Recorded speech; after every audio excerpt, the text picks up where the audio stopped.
Hello, hello. Today is 14th of July. Here we are at Caravanserai again, and it's my extreme pleasure to introduce our dear guest Saman Ali, who will talk about one of the links of the Silk Road, because she's a native of Pakistan, living happily in Belgrade for over 2 decades. And she knows plenty of good things about Pakistan and that part of the world which is very rich with the culture and knowledge, and tonight she will share some of it. Welcome. Thank you. Thank you. So please, you can tell us a little bit about Yeah, as you can see behind me, this is something about the city of Lahore. Now, because I am from Lahore, I know some things about Lahore.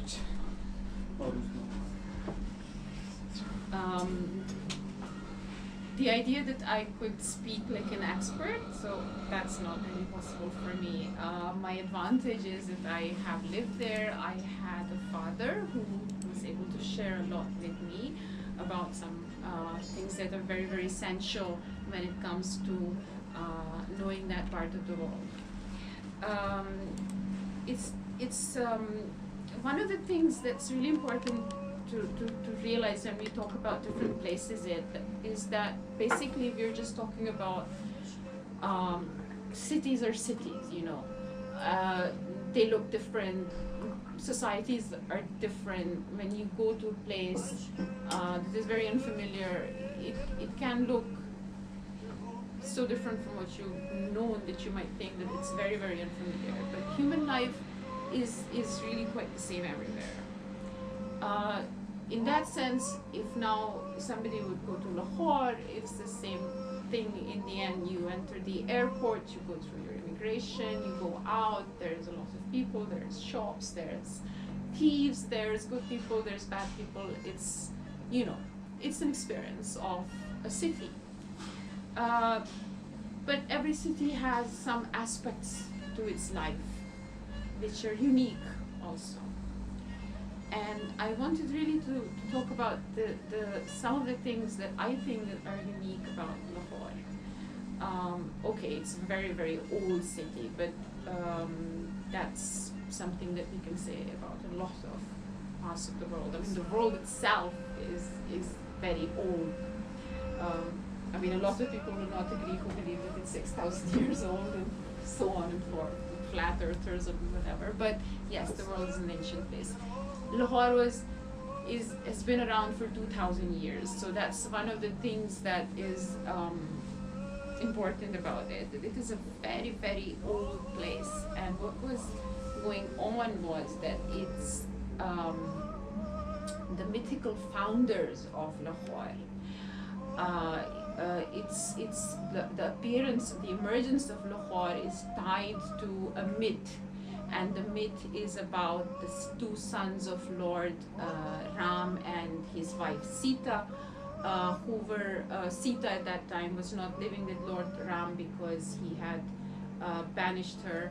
And their 2 sons, Lava and Kusha, were growing up with a master who was teaching them how to recite the Ramayana, which are the religious texts, which are the ancient Hindu religious texts. So it is said that Lava actually founded Lahore, and today's Lahore that we think, there are many people who think, archaeologists who think now that the walled city of the Lahore is actually not the actual Lahore, but the actual Lahore emerged in a place which is now called Ichra, and it has become part of Lahore today.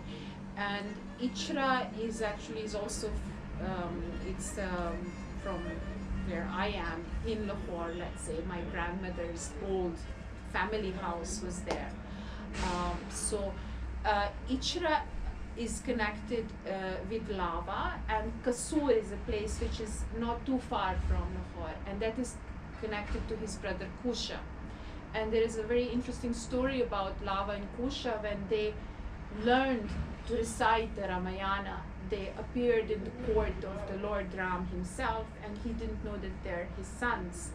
And they started reciting the Ramayana, and they recited it so well that the Lord, because he was sitting on the throne alone by himself, he wanted to be part of the listening experience of the audience.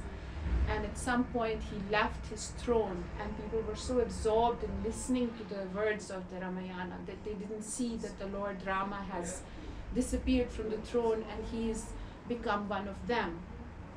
So that's one of the stories about the Ramayana and Lava and Kusha. And the bus you can see, and you can sort of see how visually similar the elements are in the depiction of Sita and her sons, and the bus that I remember in my childhood that used to go from Ichra to Kasur. So in Kasur is a very interesting place. This is, I've just chosen a couple of spots, and Lahore is actually very, very full of holy spots. Like, it's like every other place is holy. Whether or not the saint there was real, you will have a holy place. So in Ichra there is one of the surviving oldest Hindu temples is called Bhiruda Asthan, and Bhiruda Asthan is not Urdu, that is Punjabi. And the story connected to this temple is that there was a man who used to do the audit in times of a particular ruler in the area, whose name, the man was called Godar, and he was Hindu. And the Muslim ruler found that there was a problem with the audit and the finances, so he punished Godar. And Godar was saved by Bhiru, who is one of the spirits of the followers of Lord Rama, and he miraculously saved Godar and brought him from Benares to the spot where he founded this temple in Ichra. And in Kasur you have the shrine of the Sufi poet of Punjab called Baba Bulle Shah. And just to have an example of the kind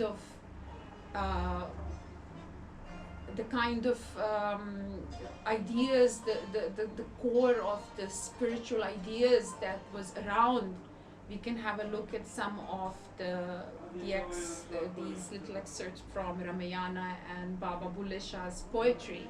And there is of course a huge distance separating these two texts. As we can say here, the Ramayana is saying, abandon pride, which is the same as tamas guna, darkness, rooted as it is in ignorance, and is a source of considerable pain, and adore Lord Sri Rama, the chief of the Raghus and an ocean of compassion. And then we look at Baba Bulle Shah, many centuries later, who is a Sufi poet in Punjab, and he's saying, destroy the mosque, destroy the temple, destroy whatever you please, do not break the human heart, for God dwells therein. So you have a land where there is already a very, very long tradition of spiritual and religious texts. You have Jains, you have Buddhists. Of course, Buddhists were wiped out from India at some point, but you have Hinduism. So it's a very, very complex, very rich place in that sense. And Lahore is one of the cities where you can really observe this kind of complexity when you move around the streets, when you have an accidental conversation with a person, or you happen to come upon a shrine that you do not even know who is buried there, but you can listen to a story or something. So it's that kind of a city. Did you please, if you want to interrupt or say something? No, I'm enjoying. I do believe everybody else is enjoying it. For me, that's fantastic. But then it looks like it's a Bakhta. poetry. It's like that poetry which is coming from the heart, right? Devotional, very devotional. Exactly. This is one of the things that very much characterizes the sentiment of the subcontinent, the temperament of the subcontinent when we are talking about religious or spiritual aspects of life. It is very, very much influenced by what you're saying. It's very driven from the heart. That is the overwhelming characteristic that you observe. But of course, there is also, as we will see, the reason for this was that the subcontinent being a very large area with a lot of nations in it, it was always very attractive to people, Sufi saints from all over the world. And here we have to remember that we are talking about centuries during which nobody actually made a distinction as we make a distinction now in the West, especially, that Sufism is something different from Islam.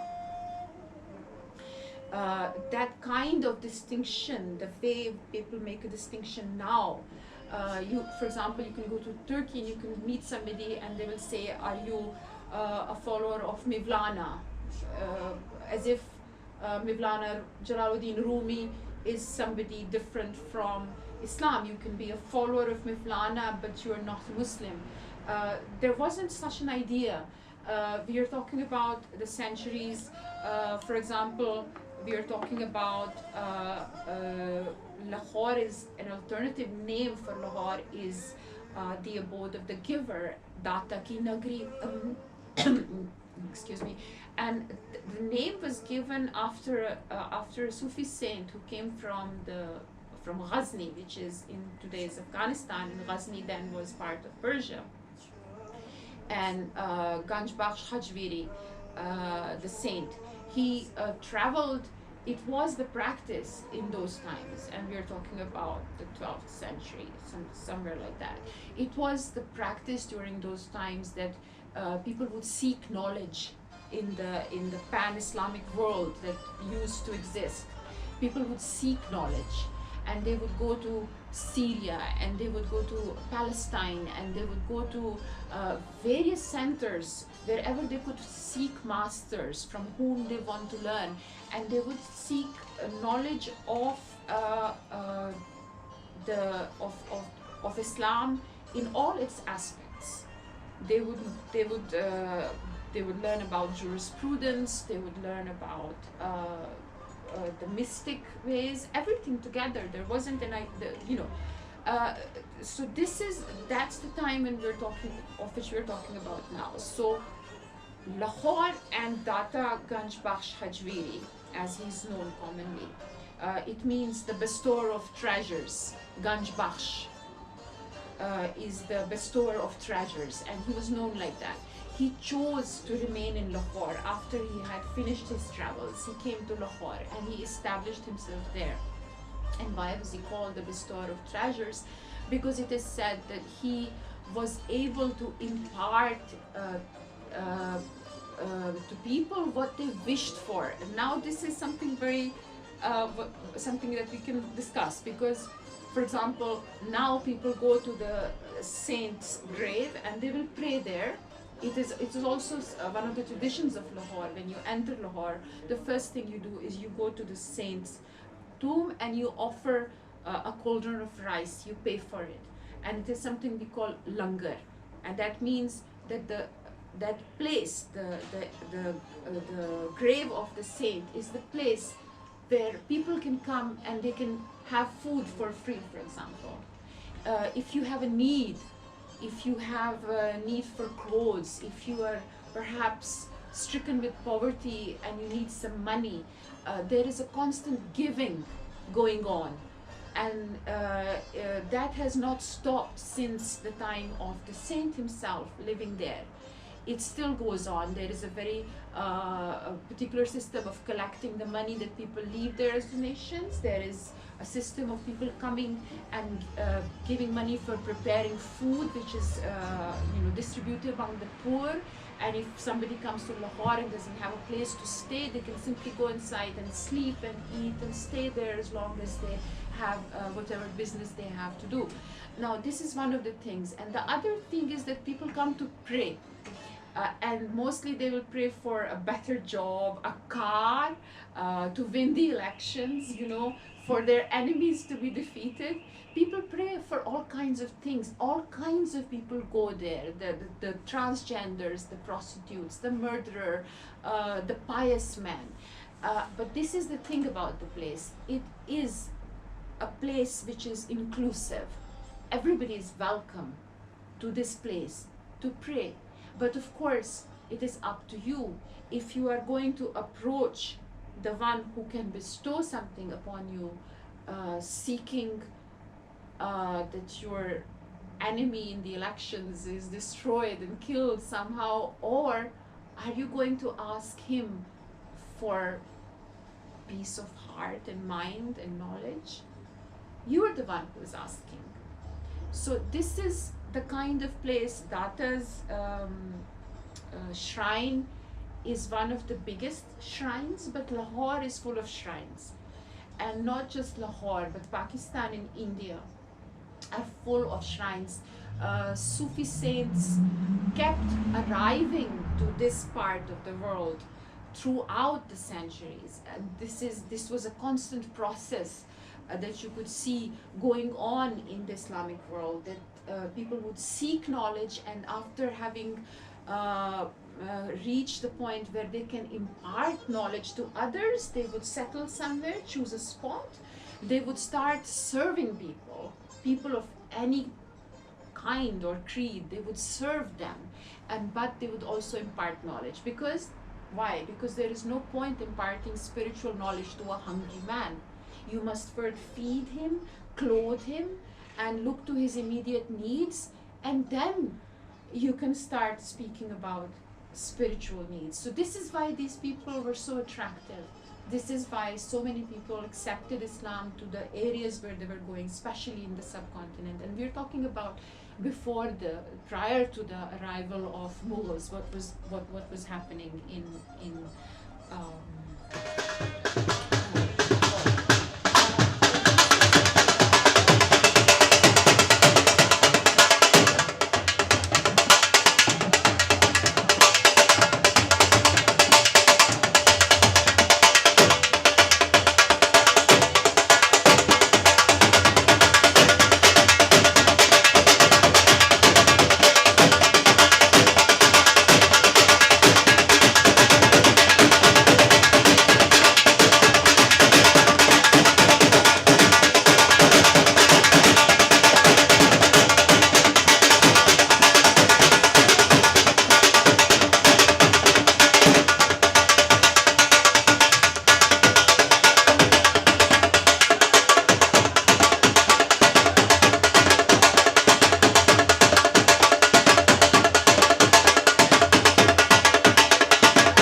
exists.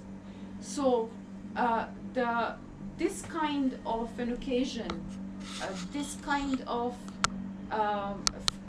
framework of thinking about death can be an extremely empowering experience, because it can liberate you slowly. It can liberate you from the fear of dying, because the Sufis can help a person learn to live in the world, but to let go of it as well. Not to be attached. You can acquire, you can, you can aspire, you can create. But you are also aware of the fact that you shouldn't be trying to the coveting something, that's the word. To covet something, to hold on to it at any cost, to not let go of it.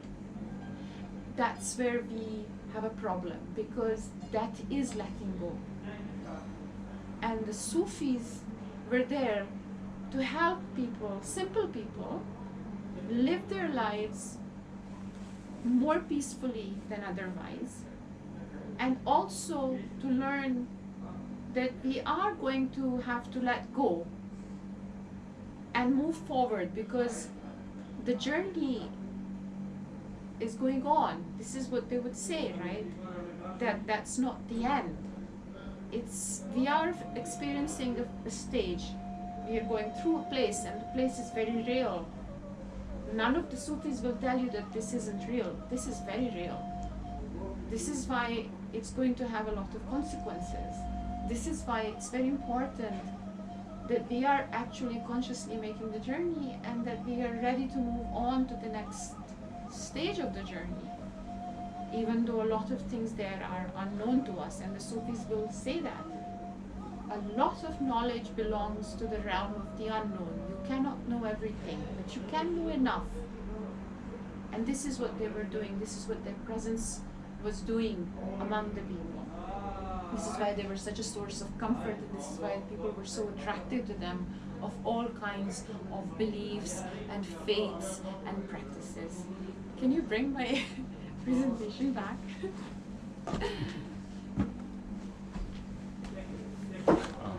It's really good to have you around.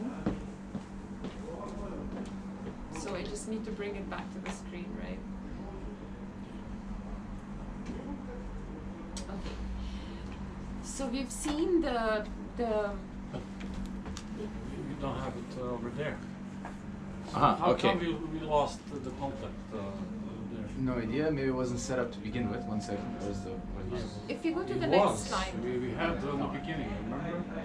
So 1 second. I'm just gonna duplicate.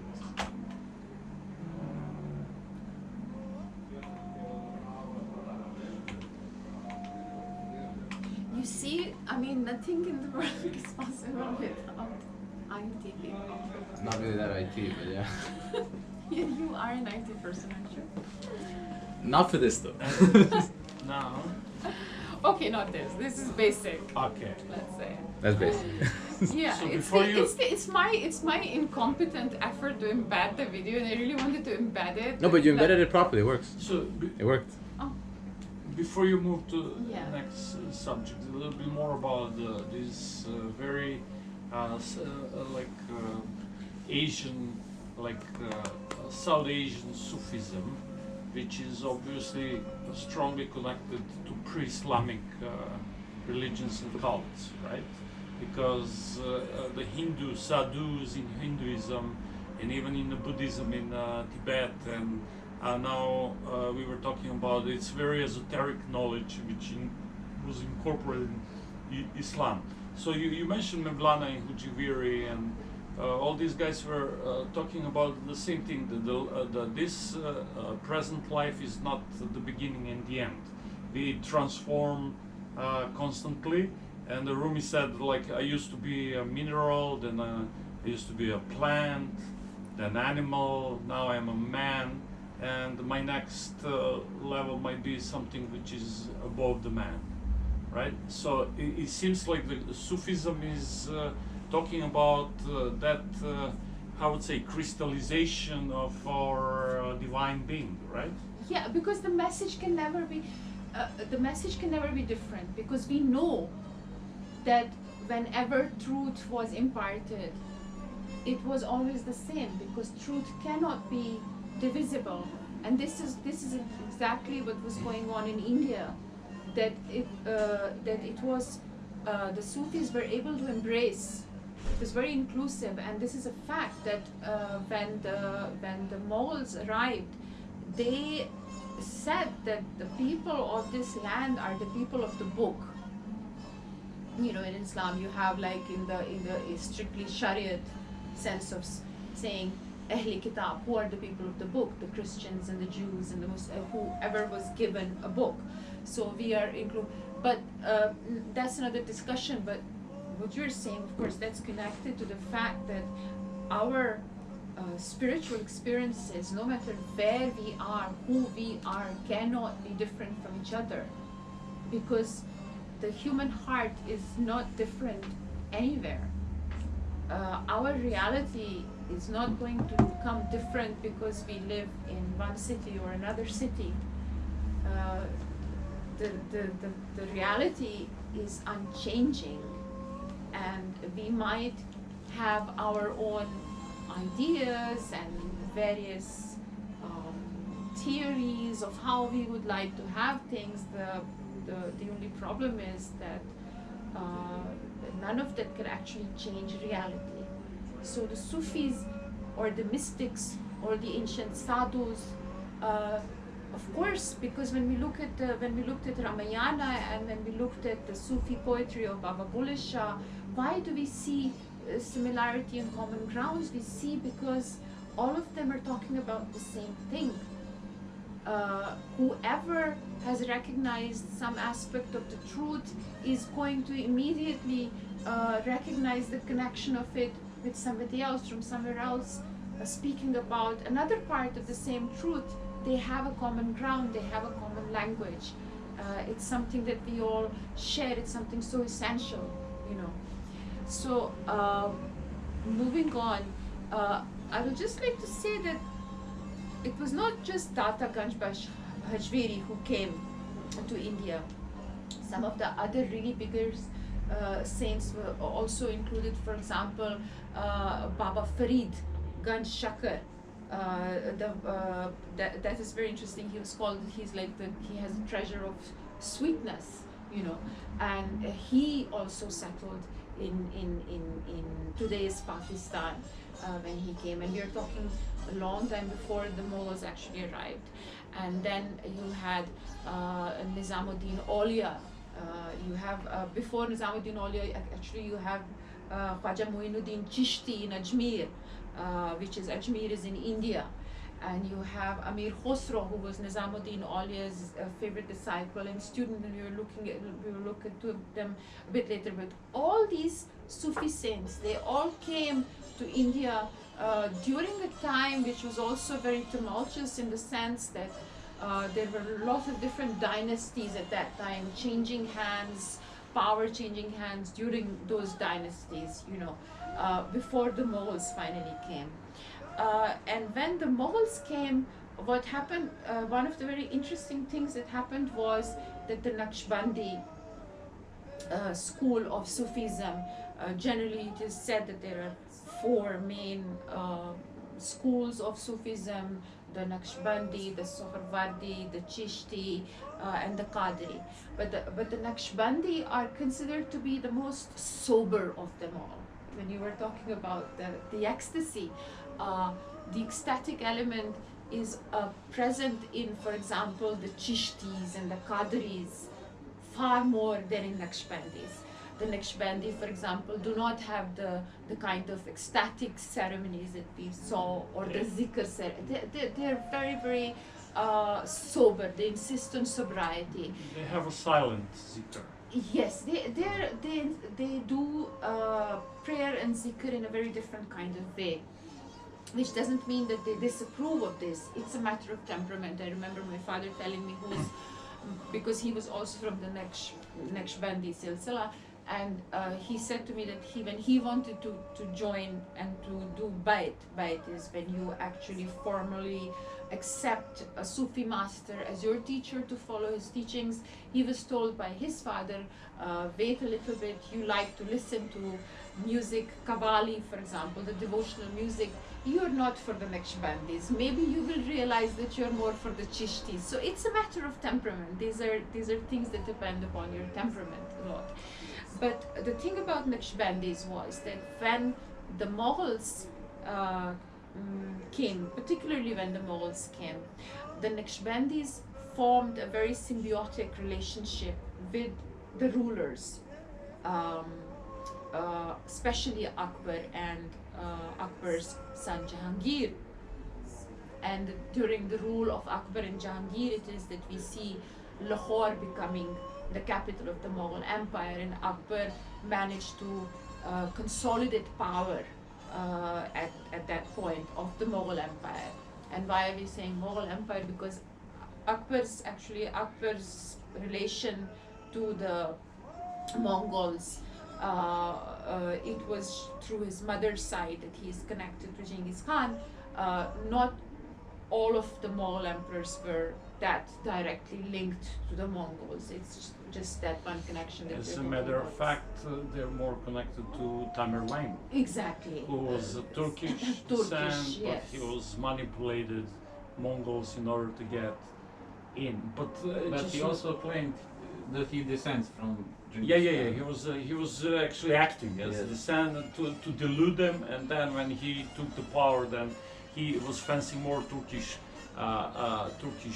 background. But I just want to add one little thing. Yes, Akbar was very much influenced, because Akbar, out of all Mughals, was the most wide in perception of the multi-ethnic and multi-religious society, and then he was respecting even the Christians, accepting them in the castle, and dealing with the Buddhists.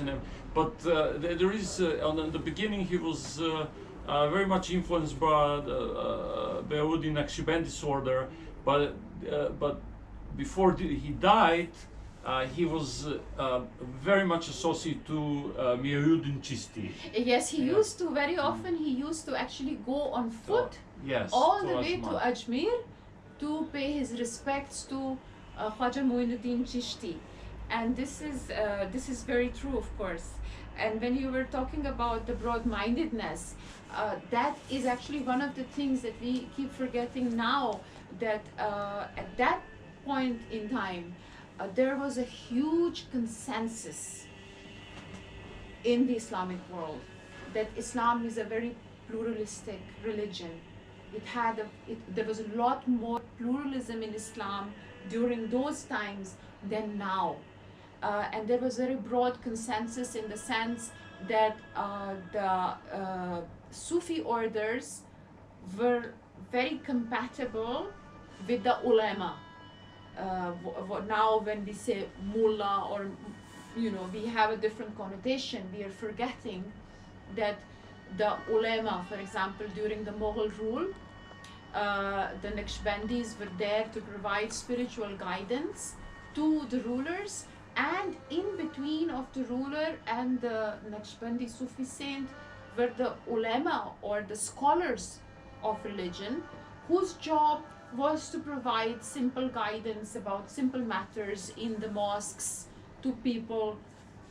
But they were learned people, and they had no battle with the Naqshbandis. The ulama of the time had no war with the Sufi guidance. There was no perception that there should be a divide between the dogma, the scholastic outlook, and the mystical, esoteric. This is something we're looking at now, but back then, the ulama actually functioned in a very, very different way, and their role was very different. During the time of Akbar and Jahangir, during the time when Lahore became the capital, and Delhi and Lahore were made to look like twin cities, we are talking about a time when you had the kind of synchronicity between the Sufis and the ulama and the rulers, and it was also, as you were saying, the time of broad-mindedness. Akbar's wife was Joda, who was the daughter of a Hindu ruler, and you see that he made enormous efforts to bring, because India, it is always a mistake to think that India was a united, one land. It was, in very, very rare occasions was it all under one rule. Even during the best of the Mughal times, when the vast territories were ruled by one emperor, there were territories outside the emperor's rule. But Akbar is also one of the emperors that Hindus pay their respect to, because they say that he validated, he removed the tax that was traditionally paid by non-Muslim populations of a Muslim ruler.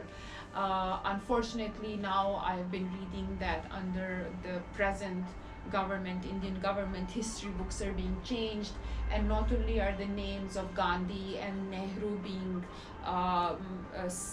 marginalized, but also the mention of Akbar as one of the Mughal emperors who was a very broad-minded, a very inclusive man, that is also being changed and deleted. So history is in the process of being written differently. What we're looking at, of course, is the fort in Lahore and the fort in Delhi, and you can see that they're quite similar to each other. And the next, we are looking at the Badshahi, or the royal mosque, the Jamia mosque in Lahore. On the one hand, on the left hand, and on the right, you can see the Badshahi mosque in Delhi. So Lahore and Delhi were very, very connected cities in the sense, and the Mughals went to quite a lot of effort in order to make the two cities look very similar. Akbar and Jahangir preferred Lahore to be their capital city for various strategic reasons. And you see an enormous flowering of arts and crafts and writing and a seeking of knowledge during this very golden age of the Mughal Empire. I just wanted to briefly speak about this man whom you can see in the picture here, and he's called Hari Babu, who is a Hindu, and for the past almost 40 years, what is Hari Babu's jobs? The place we see here is the tomb of Nizamuddin Aulia, who was one of the great Sufi Chishti saints, who is buried here in Delhi. And Hari Babu's job has been to come and clean the lamps that are lit every evening for the prayer at the grave of the saint. And no need to mention, of course, this grave, this saint's grave in Delhi is going to attract Hindus and Jains and Sikhs and Muslims alike. Everybody visits. And Hari Babu, being a Hindu, because he's cleaning the lamps, he was asked, how does he handle his Hindu identity, given the fact that he has devoted his part of his life. He comes every day, commutes from a far off place to come to the center of Delhi to clean these lamps. And this is his answer. He says, no, there is no conflict between his identity as a Hindu when it comes to what his attachment to the saint is. He says, yes, the world has Hindus and Muslims and Christians, but first I am a human being, and that is my connection to Mehboob-e Ilahi. Now what is he saying? He's using the title of Nizamuddin Aulia, the beloved of God. This is how they used to address him. So he's explaining his relationship to the saint who is buried. Why does he come to clean the lamps? Because as a human being, he says, I am attached to this man who was loved by God. That's what he's saying. And he described the change in his life. He said that after coming to the shrine, his life changed for the better. And you can hear many such stories of devotion, which is beyond your fate or your creed based on the simple fact that you are a human being and you have met another human being, and that other human being opened the door in your life, and suddenly your life improved, it changed, something was given to you. And we're constantly, and we should remember, we're constantly talking about people who are approaching the grave. We should not forget that. Hari Babu, if he believes that he received something from Nizamuddin Aulia, he's talking about not an alive person. He has not met Nizamuddin Aulia. He has been to the shrine. And this is something that cannot be defined for people. It is something very personal. If you approach a place, what happens to you in a place? You can, or you meet somebody, you meet a person, you have an encounter. The places we see in our lives, the encounters that we have with others,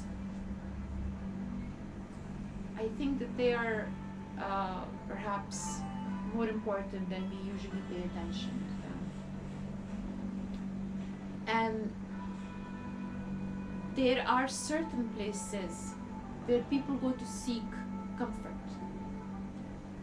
And we can talk about the psychology aspect of it. We can say, this is because we believe that, and this is why we feel relief, and obviously all of that stands. But we must not forget that these places and the people behind them have succeeded for centuries and centuries to do one very amazing thing. They have been able to bring people of different faiths together in one place, feeling completely harmonious, discovering one very important thing about themselves, their identity as a human being, and their relationship to their fellow human being. This is what was going on in these places, what has been and what is still going on in these places. And that's something very interesting, and that's something worth paying attention, even if you are going to think about all of it, like, from a psychological angle.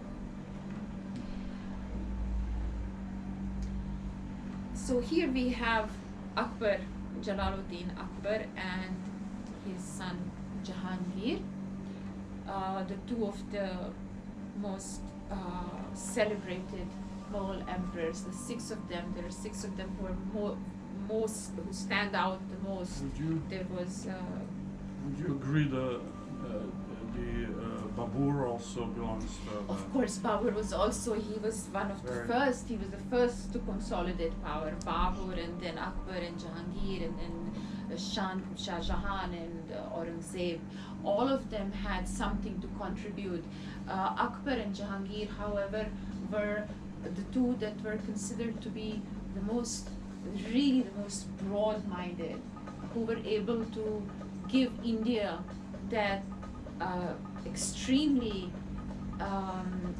beautiful, aesthetically very pleasing identity, common identity, let's say, in the cuisine, in the music, in the arts, in everything, in language, in music. Something was happening during this period. A very, very special identity was being created in the subcontinent. So if you just look at this next painting, it is by an artist called Bichitra, who is a Hindu. Bichitra and Ramdas were two of the most outstanding court artists who were able to master this style of the Persian miniature that you can see here. There are some Western influences to the painting as well, because for example, if you look at the picture closely, the drawing of the hands. Traditionally, anatomy, the human anatomy, was not important to the Muslim artist. he was more interested in depicting the underlying idea. He's not interested in the actual perspective, in the sense what is there. This was dictated by the ideas that he's supposed to communicate. So this is a drawing very showing that Jahangir preferring a Sufi sheikh to kings, and this is a miniature where he has a British royal emissary and a king in front of him, but Jahangir is preferring to keep the company of the Sufi. So this is a statement of how important the emperors considered the spiritual guidance to be. I think we can play this properly. This is, I hope it's not too long. We can pause if it's. This is a very interesting analysis of these two, Bichitra and Ramdas, as artists.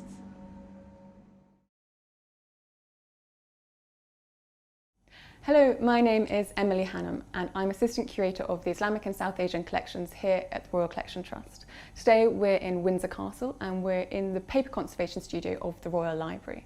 Now the Royal Library is responsible for more than 100,000 books and manuscripts, and in the conservation studio this is where they are conserved and repaired and made sure that they're in the best possible condition for display. So today we're looking at one of the most famous South Asian manuscripts from the Royal Library's collection, called the Padshah-nama. A manuscript is a book that has been written by hand, and so these paintings have actually been removed from the text block of the manuscript and mounted in such a way as to prevent overhandling and loss of paint when the pages are turned. The manuscript was commissioned by the 5th Mughal Emperor Shah Jahan, and what it is really a narrative of his reign. The Mughals were a Muslim dynasty from South Asia who ruled from the 17th up into the mid-19th century. The name Padshah-nama translates as the Book of Emperors, and it was really commissioned by the emperor as a celebration of his reign and his dynasty. Now the Padshah-nama contains 42 painted illustrations, and these are particularly important because they depict an event during Shah Jahan's accession ceremonies in 1628. These two paintings are by two different artists. On the right, we have a tiny inscription in Persian just here that reads, "Work of the most insignificant slave Bichitra."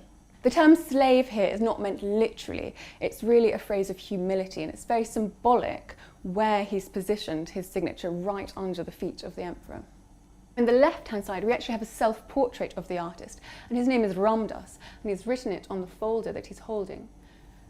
By situating himself at the very edge of the painting, he is making a statement about his humility and his modesty. Now you need to remember that these paintings are from a manuscript, and so they're both painted on paper. The material is what we would commonly term watercolour, so the artist would grind organic, mineral and metallic pigments down to a fine powder, which they would then bind with a binding such as gum arabic with water to create a fluid pigment. Now the artist painted with very fine squirrel hair brushes, and if you look very closely you can see that certain areas have been burnished so they have a shiny appearance, and others have been left matte, and there are even some areas where the artists have used a fine needle to incise certain details in the painting, so you get this amazing different effects when the light shines on the paper. And we can see this particularly in the gold platform just below where the emperor is sitting. Now we know who painted them and what they're made of. I'm going to talk a little bit about what they depict. So if we look on the right, we're in the Hall of Public Audience in the Agra Fort, and it's spring in 1628, and this is the accession ceremony of the Mughal emperor. The text accompanying this painting describes how the emperor's 3 eldest sons kissed the ground before the feet of the emperor and gave him a symbolic offering of gold coins. And so Bichitra, the painting, has depicted the very moment that the eldest son, Darashikoh, is kissing the ground before the emperor. So the idea of this painting is very much one of dynastic continuity. As well as the narrative elements of this painting, there's a lot of symbolism going on. How so if you look at the very powerful this empire was, and this is something that I just wanted to link it to something. Now, those of you who can read Persian, and there is two of you, know what is written there. Delhi is still far away. off, yes. And these legendary words, Hanuz Dilli Dur Ast, were said by Nizamuddin Aulia. And the legend goes, and now I'm talking about this because the might of the ruler, we have seen the might of the rulers, the might of the empire. And at one particular point when there was a short period during which Ghasuddin Tughlaq had taken power, and we're talking about empires prior to this period, but we have seen the might of the rulers. But we're also looking at Nizamuddin Aulia, who's standing up to the ruler because he didn't agree with him, and the people were with Nizamuddin Aulia. So there are plenty of these anecdotes. One of them is this, that when Ghayasuddin Tughlaq was going to a military campaign to Bengal, and he insisted upon seeing the saint before that, and because Nizamuddin Aulia was not ready to give him his support, he was threatening to kill him on his way back after having conquered Delhi and stuff. So when this was conveyed to the saint said, Hanuz Dilli Dur Ast.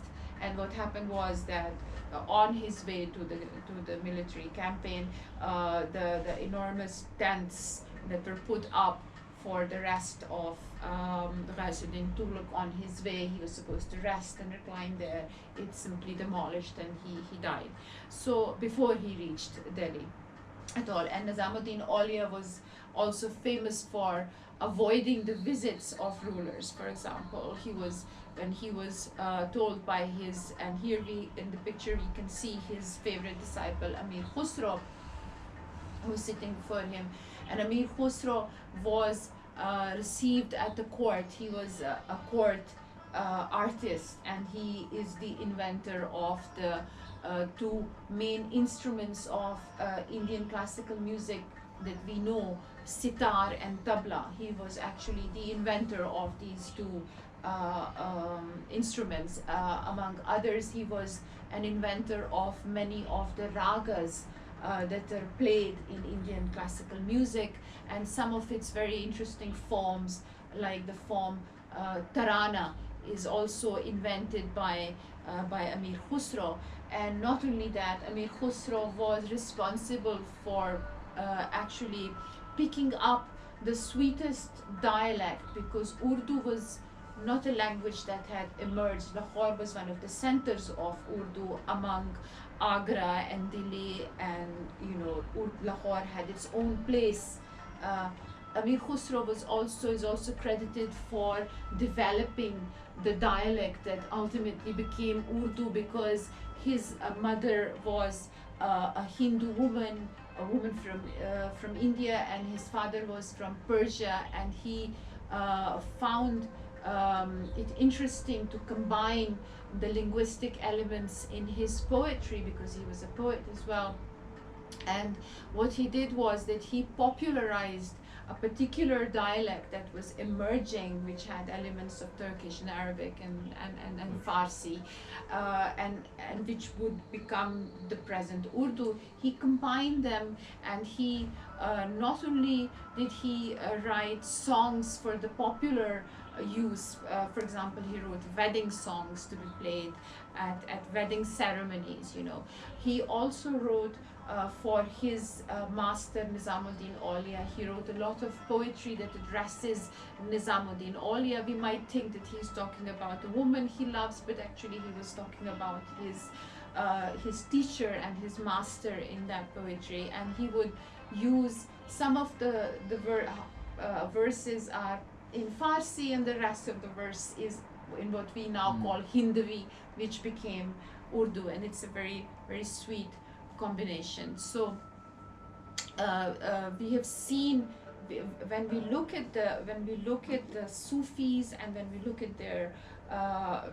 at their relation to the rulers, we can always observe that it was the rulers that were again and again coming and approaching and asking for help and legitimacy from the Sufis, and then Sufis in turn cooperating together with the ulema would give the kind of support that the rulers needed. The rulers actually wanted and believed in the fact that if they do not have this the support of those that are the spiritual masters, that they will not succeed in their campaigns, that their ambitions will be in vain if they are not blessed by those that are the knowers of the spiritual path.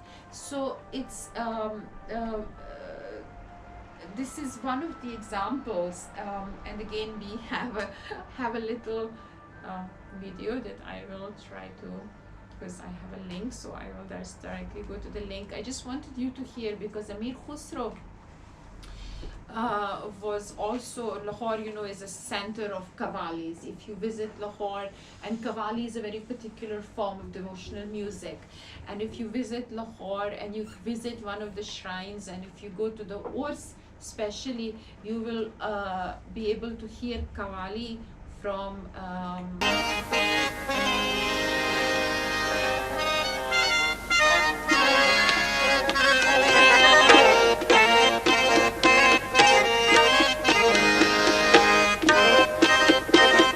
The words of this qawwali are a mix of Persian and Old Hindi. Using the ghazal, a classical Persian love lyric, the lover complains of unrequited love, human or divine.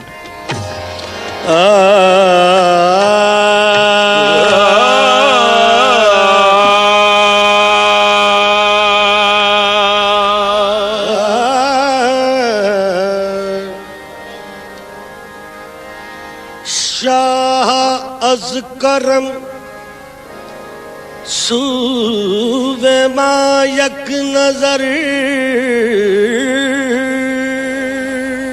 badargah to mustajirам dem bazanjir hirma asiram dem az karam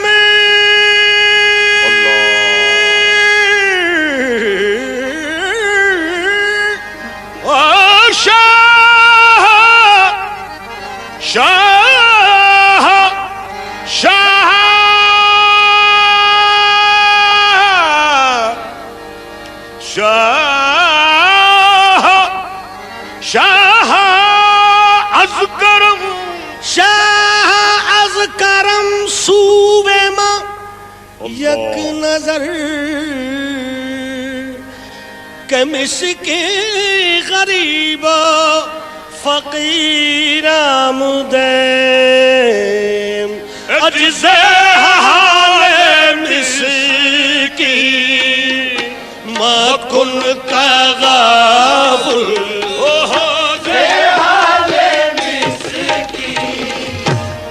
मकुन का गाफुल तोराए नैना बनाए बतियाँ से हाले मिसकी मकुन तगाफुल तोराए नैना बनाए बतियाँ से हाले मिसकी मकुन तगाफुल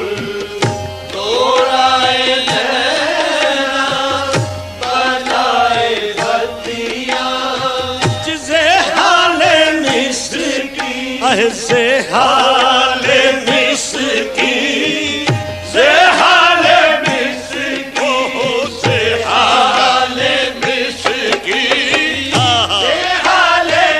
मिसकी अजीब हाल है दुनिया की बेवफाई का अल्लाह समय करीब है आका जी जग हसाई का किसी का हाल कोई मुड़ के किसी का हाल कोई रुक के पूछता भी नहीं किसी की समत कोई मुड़ के देखता भी नहीं से हाल मिस्कीन से हाल मिस्कीन से हाल मिस्कीन से हाल मिस्कीन से हाल मिस्कीन मकुल तगावुल थोड़ा नैना बनाए बतियां अज के ताबे हिजना ना तारो spread the you know, like the glory of Qawwal music is Nusrat Fateh Ali Khan in the Western world, and I had the pleasure to see Yeah. him in California. Yeah, Nusrat Fateh Ali Khan was actually when he started off, and he was from a musician family and a family, and you know when we speak about Qawwali, it's a slightly different form. These musicians are trained in Indian classical music and they know the ragas, but they're also going to sing in a very different form. They're not going to sing in the classical form. Nusrat Fateh Ali Khan was a very skilled, very highly skilled classical Hindustani classical musician, and this was one of his very main strengths. One of the other things was also that because they are performing devotional music and Qawwali music, these families were also keepers of texts, because these are not texts that were improvised now. These are texts that were handed down to them generation through generation. Sabri brothers were also, I mean, Nusrat's fame was similar to the fame of Ravi Shankar, let's say, you know, because he met the Beatles and everything, but in actual spiritual circles in Lahore, with time, Nusrat's stature was unfortunately, because of his choice to do certain kinds of performances, the compromises he made in spiritual circles, his stature was considerably lowered with time. And Sabri brothers, on the other hand, remained true to their legacy, as we would say it, because these musicians devoted their lives to singing in the praise of their Lord, and this was the idea behind their music and what they were able to give to the people. And these happenings that we've seen how the Urs, the death of the saint, is celebrated, how people are visiting the graves, how people are praying at the graves. This is going to bring us to that point in time when we see that there is a huge, now we're going to make like, I will try to make this a little bit like less, because we are talking about spans of time that are really long. So we were talking about the flowering of a particular civilization, of a particular cultural identity in the Indian subcontinent, which is flourishing, and then we, of course, we see the time period when it's, as any empire inevitably it falls into decadence, and then it's time for it to disappear and something new comes in its place, which happened in India when the British sent the East India Company to establish trade relations with the Mughals, and the trade relations slowly developed over time, and then it came to the point that because of the Mughal Empire's internal weaknesses and inability to hold on to the empire, the British were able to slowly establish their presence, and the British Raj in the end. What was happening in the meanwhile was that after the death of Shah Jahan, and then you have Aurangzeb was a much harsher person in terms of the broad-mindedness of Akbar that you were mentioning, that we could see throughout the pluralism of Islam in He was devoted Sunni, right? He was, yes. Sunni, the Sunni Hanafi ulama and the Naqshbandi were never in conflict, but as you said, like, he was far more harsh in his outlook than his predecessors, and this is the major shift that we will see happening, is that the idea that all faiths are can be together, and that was something very central to the rulers prior to Aurangzeb. In Aurangzeb's time, we see that vanishing slowly. We see that Islam is becoming less plural in its outlook in India, and this is why the Hindus will remember Aurangzeb as somebody who was completely different from Akbar, and who's going to enforce laws and all kinds of regulations that they found discriminatory. So what's happening is, what we're looking at is actually a process that began with the Naqshbandis. You can say that because the Naqshbandis were very, very cautious. They did not want Islam to be influenced by Hinduism to the degree to which it will completely lose its own separate identity. But they were also very, very careful to keep the balance with the other faiths. But then you're coming to the point when especially after the British ascendancy in India, what was happening was that, of course, first of all, the Naqshbandis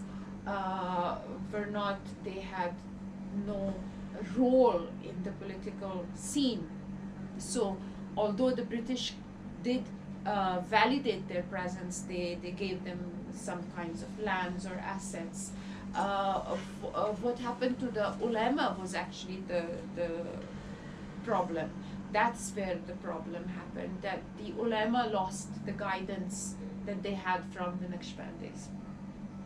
And instead of the class of ulama that belonged to very wide consensus, even in terms of being Sunni Hanafi, but still not being at odds with the Shia faith. It was part of, for example, my father was called Saman Ali, which is a traditional Shia name, but he belonged to a Naqshbandi family, and his sister's name was Sakina, for example. And this is again a Shia female name. But they were not Shias, they were Sunnis. And the observance of the days that are holy to the Shia were not at all an oddity in the time, for example, not too recent a past when we look at the subcontinent.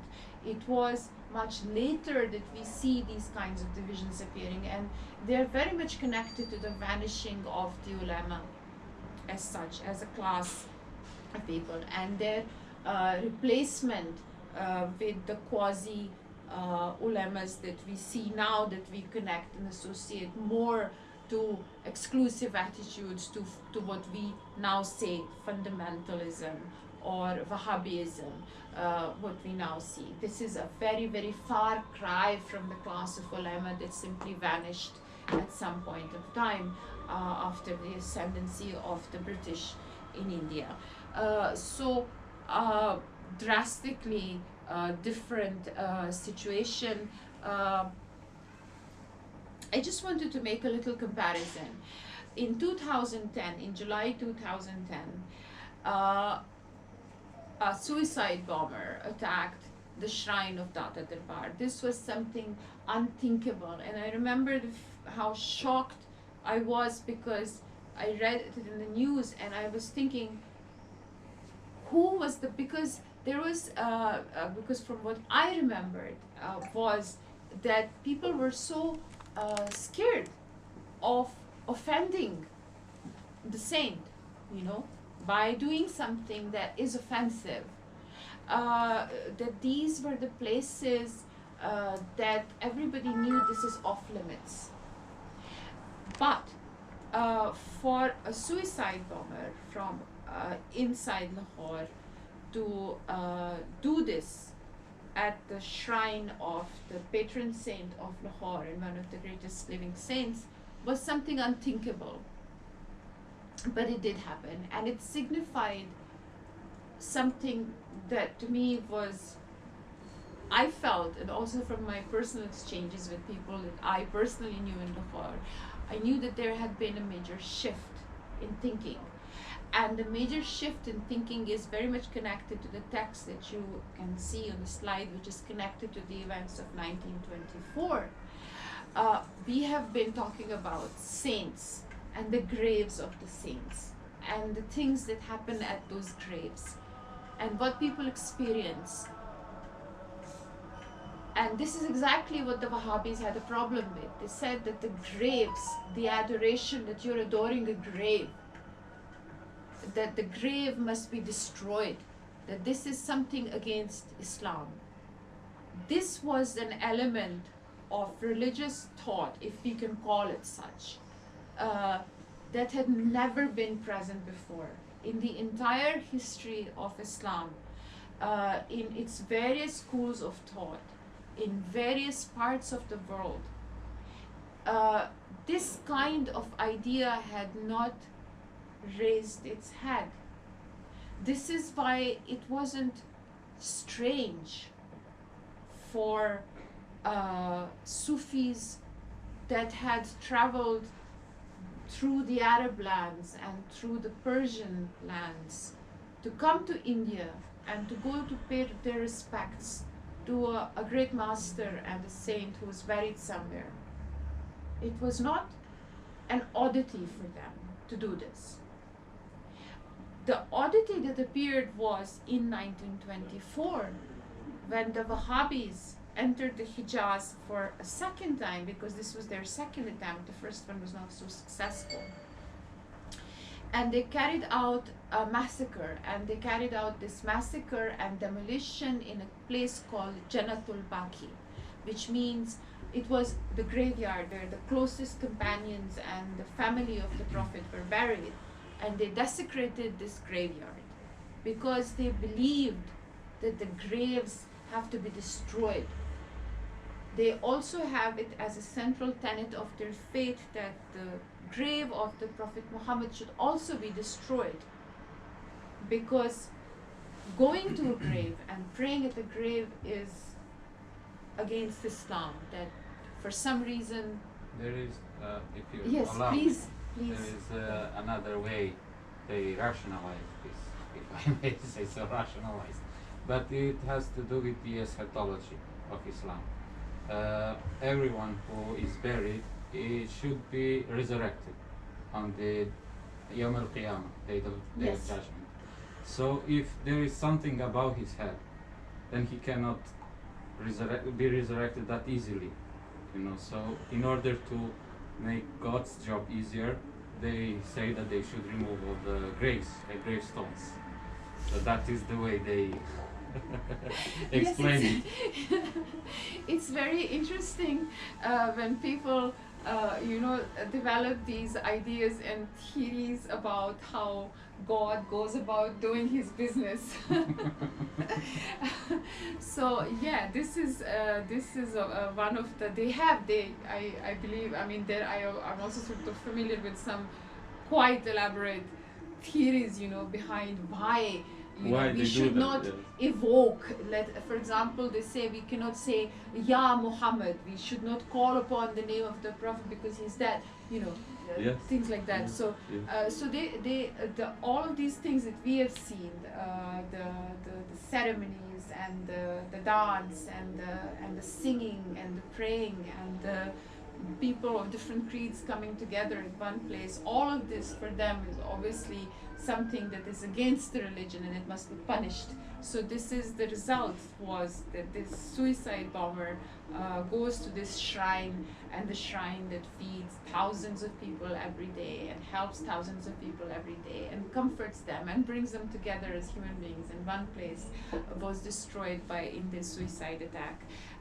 There is another thing which was very interesting that happened, and we're looking at the picture of, for example, one of the greatest Indian Hindustani classical singers, Ustad Bade Ghulam Ali Khan, who was very famous for his singing of the live classical form, which is called the Thumri, and he was actually born in Kasur, which you mentioned before, not too far from Lahore. And this is his grave, which is in India, in Hyderabad. The sentence that he spoke, this is his quote: "If in every home one child was taught Hindustani classical music, this country would never have been partitioned." Of course, he as a musician said this, but it does point to something very, very, very, very important, because the reason why he is buried in India was that after the partition, when Ustad Bade Ghulam Ali Khan came to Pakistan, and settled there, because at that particular time he was in India, but then he came back home. He actually had to leave because he was persecuted by the locals, because he's a musician, because music is haram, it's forbidden.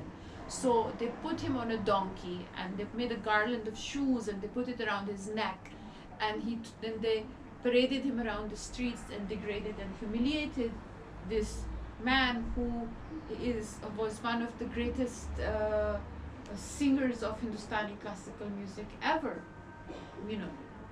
and then he chose to go back, and you won't find this anecdote written in books, because this is an anecdote that was transferred through the families of musicians, and they know what happened to Ustad Bade Ghulam Ali Khan in Kasur and why he left Pakistan very soon after its creation and went back to India to continue singing.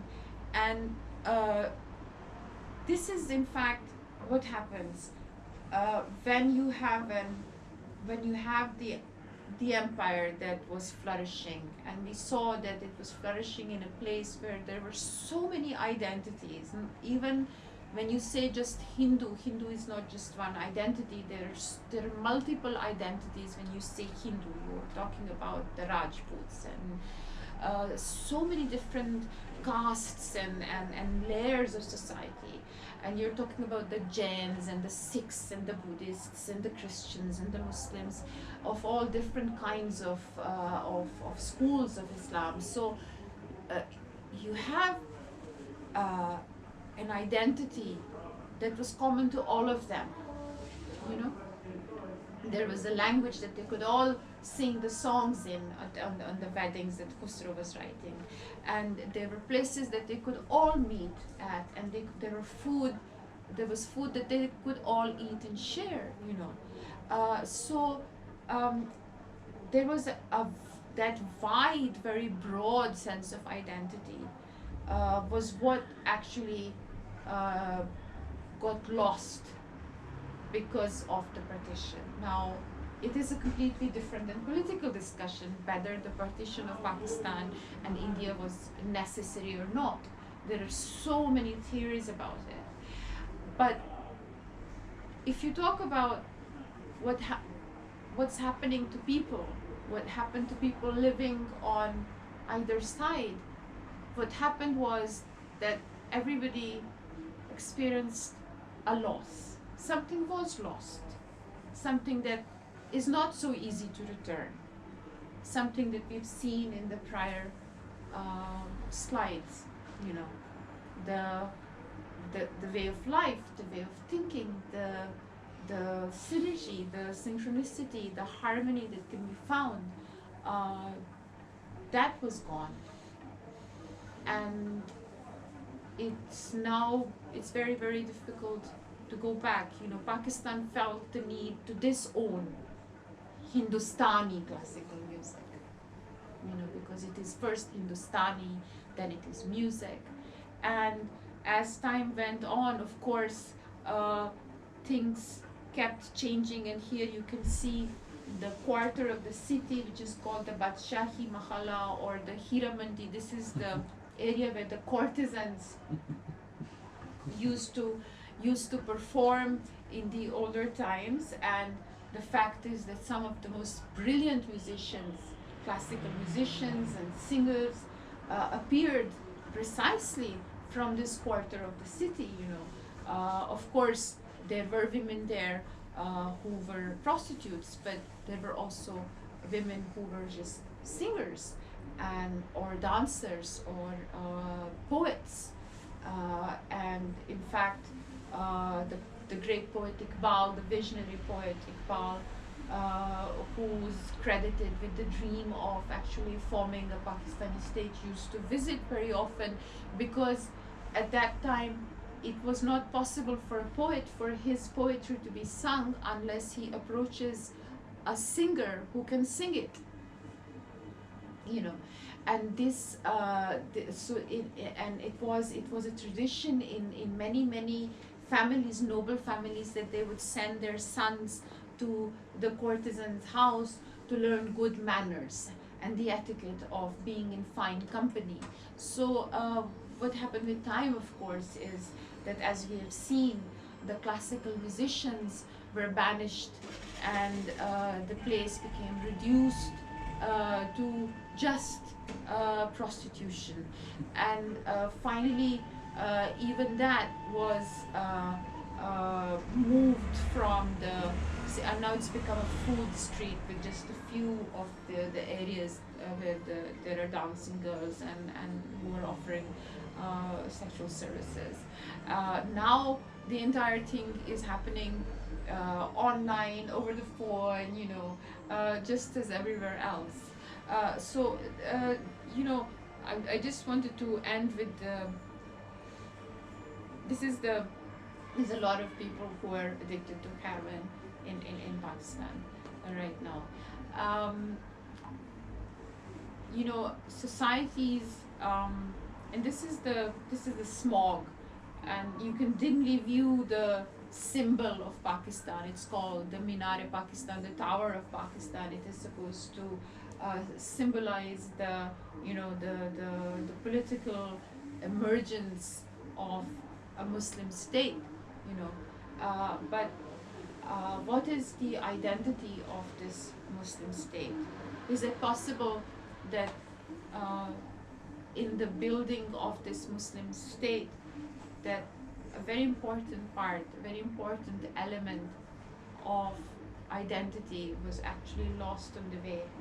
That some very simple but very vital messages were forgotten, But on the other hand, we tend to perceive often that the world is getting worse with time, but perhaps it's just a cycle of death and rebirth. It is possible that we have, the world is so ancient. We have gone through, the human race has gone through so much.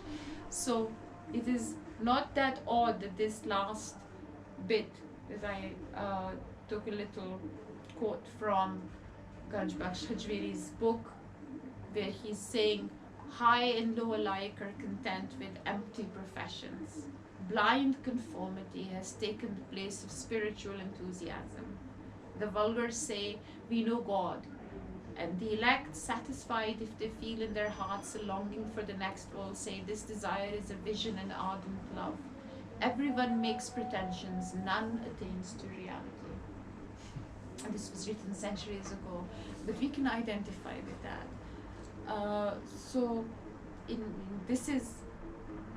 This is my Lahore. This is the way I think of Lahore, and I'm really happy, very It's thankful. beautiful, but before we share. just wrap it up, because we're gonna watch two little films we made. One is about Delhi. I've never been in Lahore, but it's about Delhi, which is a sister town of Lahore.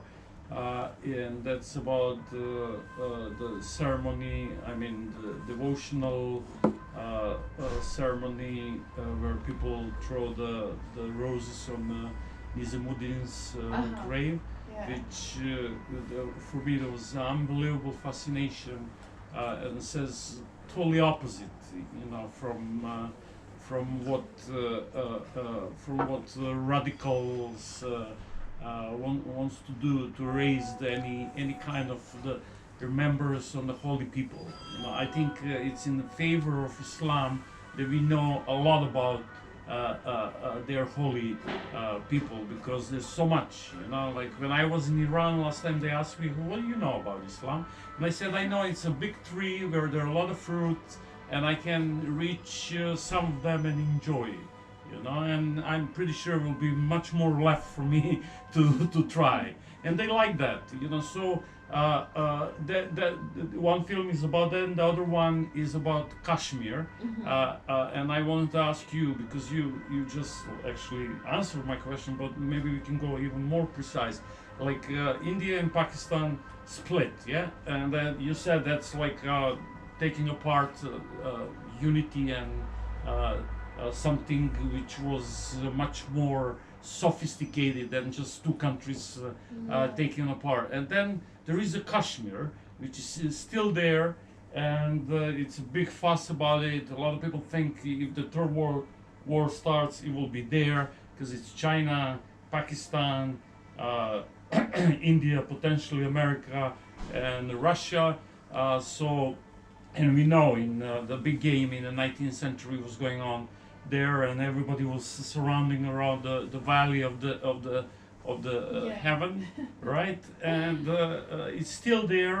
I was there, and I could see the people of Kashmir. They're really unique. Over there you have sites of, Shankaracharya is buried there, the big reformer of the Hindu philosophy. Padmasambhava came from Kashmir to Tibet. He actually, spread Buddhism in Tibet. A lot of Muslim scholars were coming there. You said like Jahangir and Akbar, that was their favorite place to go to, Nishad Garden, which we will see on a small Yes. film, to relax. So what, is it possible the Kashmir, what do you think? You're from that part of the world.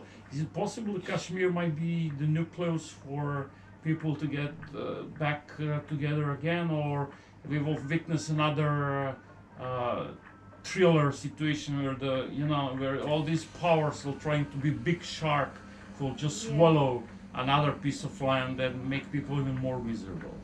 Yeah, as you were saying, Kashmir, there is something that is a very, very special thing about Kashmir, because it's such a center of so many different ideas and identities, and yet it was very harmonious. And Kashmir was also, by the way, one of the places where Muslims and Hindus were intermarrying. Yeah, it's very sure. common. Now, the idea that Kashmir, because when you talk about the identity, like, it's much better. What we are looking at in the world now is that states are tending to become smaller and smaller, right? Everything is becoming divided into smaller and smaller units wherever it's possible. There's a lot of partitioning of countries that are going to become even smaller. And despite the fact of of globalism, unfortunately, we don't actually have a very wide sense of identity. And is there a possibility that Kashmir being some kind of a symbol, because it's like so heavenly beautiful? You've been there, but I've just heard the stories. Just to look at it, it's like one of the most beautiful spots in the world. And then the presence of all these religions, and is it possible? It's such a difficult, thing to predict.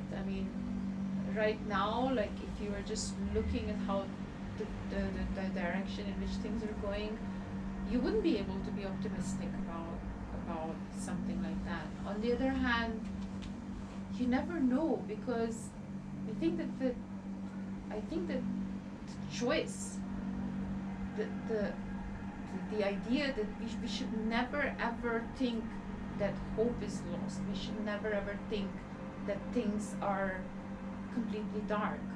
I don't think that there is a reason for any of us to be disappointed in that sense, you know.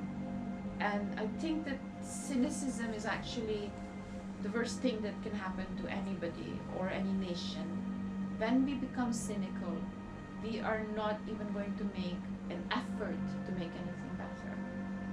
So, yeah, I don't know. I would like to think that it is possible for people to suddenly remember that instead of making our identities even narrower and even more based on even deeper divisions, maybe it's just okay to have a broader identity. You never know. You never know which way things are gonna go. But I think that personally, we should never give in to cynicism. I think that's the only answer that we can have, because at any point, because that's the worst thing that we could do to ourselves and to others, you know. I remember one of my favorite books is Joseph Conrad's Heart of Darkness. I think most people are familiar with the film that's based on it, Apocalypse Now, not the book itself. But you know, at some point he says that it's the crystal forms of idealism that must never be given up, even though you know that the ideals that are guiding you might probably not exist anywhere around you. It is not affordable to forget them. It is not affordable to turn our backs on that. That's something that we cannot afford to have in our individual lives, because when we do that, we know that we will suffer, and the people living around us are going to suffer because of us. I think that when we allow suffering to dominate our lives, something really bad happens. That's the problem. That we must have faith in us, that we have the courage to face our lives and to face our world, you know? I think that's the only answer that sort of makes sense to me. Thank you. That was great. Thank you, Ginny.